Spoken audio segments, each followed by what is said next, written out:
Freedom fighters movement کا آج day 11 ہے۔ آج بات کریں گے مسلم پترکاریتا کا آغاز، جب قلم نے ریسسٹنس شروع کیا۔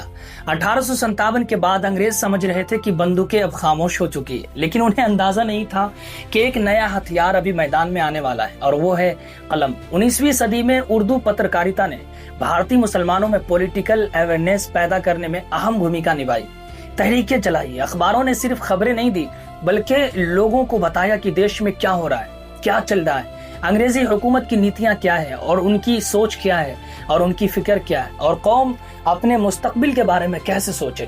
پھر آیا وہ دور جب سر سید احمد خان نے تہذیب الاخلاق کے ذریعے سماجک اور فکری سدھار کی راہ کھولی۔ بعد میں مولانا محمد علی جوہر اور مولانا ابوالکلام آزاد جیسے پترکاروں نے قلم کو باقاعدہ راجنیتک سنگھرش کا ہتھیار بنا دیا۔ الہلال اور البلاغ جیسے اخباروں نے انگریزی حکومت کی نیتیوں پر کھل کر سوال لی اور بوال مچایا۔ ہندوستان کے اندر بڑی بڑی تحریکیں چلائی ان لوگوں نے مل کر پترکاریتا کے لائن۔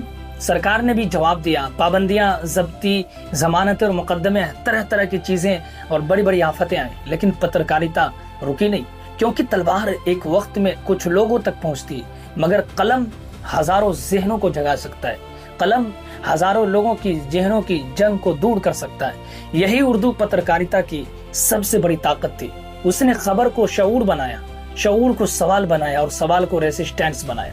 1857 کے بعد آزادی کی جنگ کا ایک نیا میدان کھل چکا تھا، اور اس میدان کا ہتھیار تھا قلم۔